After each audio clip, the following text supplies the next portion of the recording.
Hi, this is Jason from Sourcing Factory, and I'm going to show you how to create a buying event. First, we'll click on the menu bar, Create Event, and this opens up a new event page. Once we're in here, the first thing we do is we give a title to our event. In this case, we're going to buy sidewalk replacement services. The next step is to create a start time for the buying event, and we're going to want to give some lead time to the suppliers. So we'll give them a week here, and we'll start the event on the 29th at 10 a.m. And we should leave it open for a few days so the suppliers have a chance to bid on the event. So we'll go into the following week, and we'll choose the 4th of May, and we'll finish that at 3 p.m.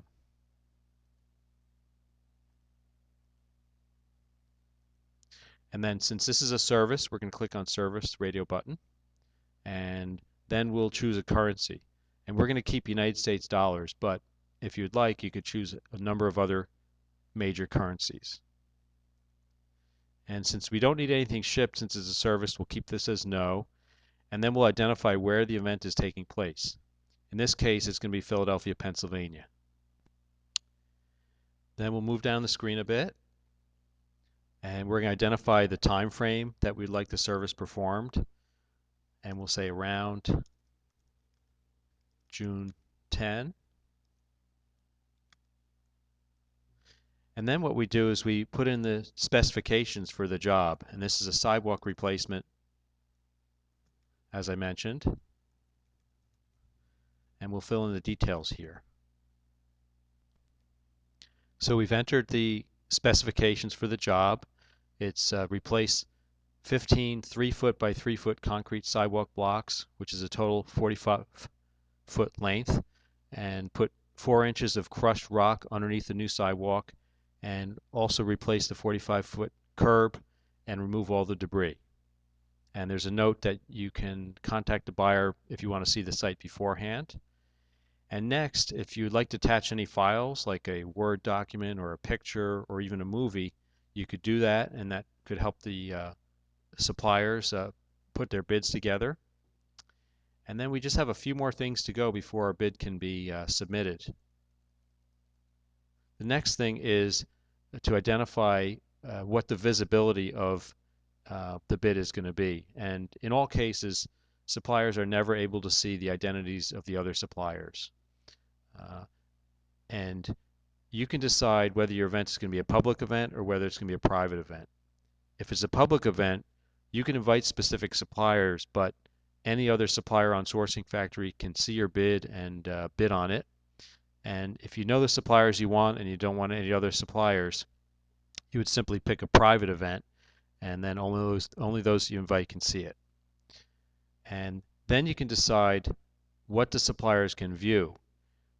They could view their current rank in their bidding and the 2 lowest bids, or you can show them just their current rank when they're bidding. And if you need some guidance on that, you can click on the Help button here, and there's a description of the cases when you want to pick either option. And then what you do is you invite specific suppliers if you're going to do that. So we've identified a few suppliers we're going to invite to our event.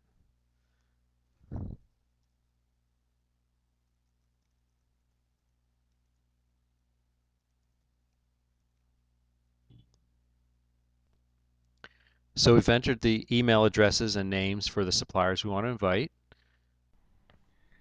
Then we can save the event as a draft if we don't have all the information to complete the event, or we can publish the event. But first, we'll need to make payment with a credit card.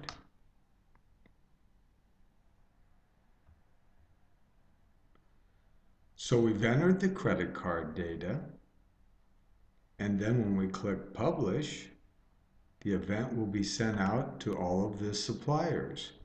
So we only want to hit Publish when we have all the information entered.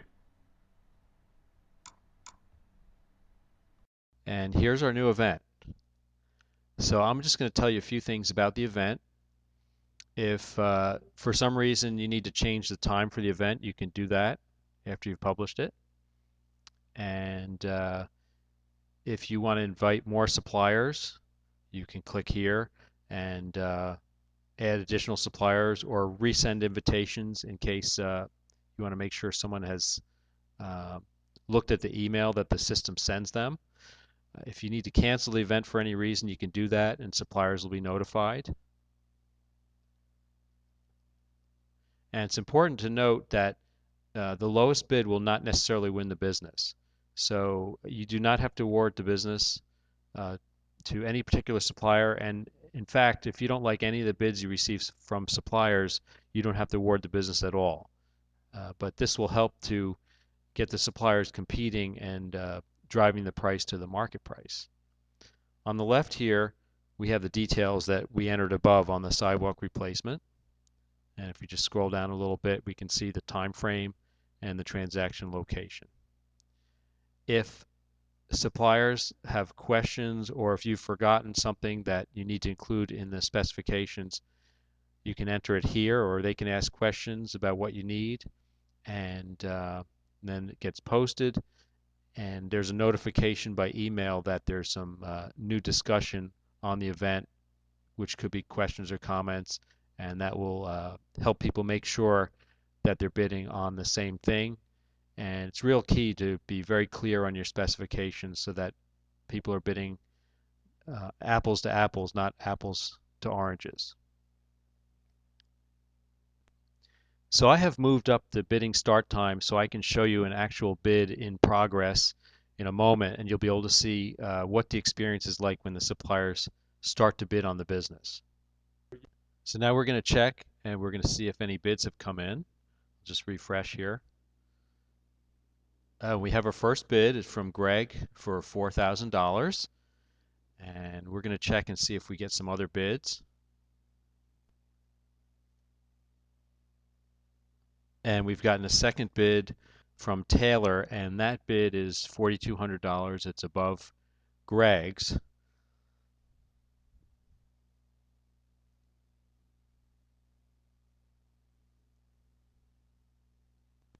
And note that Taylor could not see Greg's bid until Taylor put his first bid in.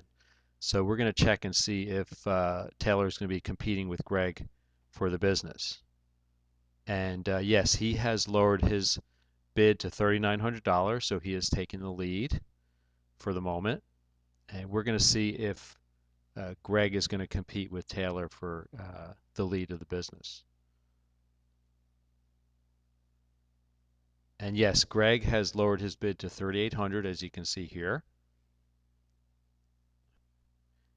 Okay, let's see if Taylor has bid again. Not yet. He's still at $3,900. Oh, Taylor has just bid $3,650. And we're going to see if the other supplier will be coming down.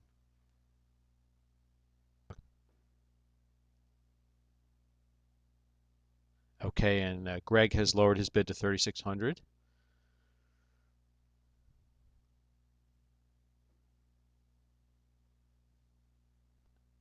Okay, so Taylor has come down to $3,525.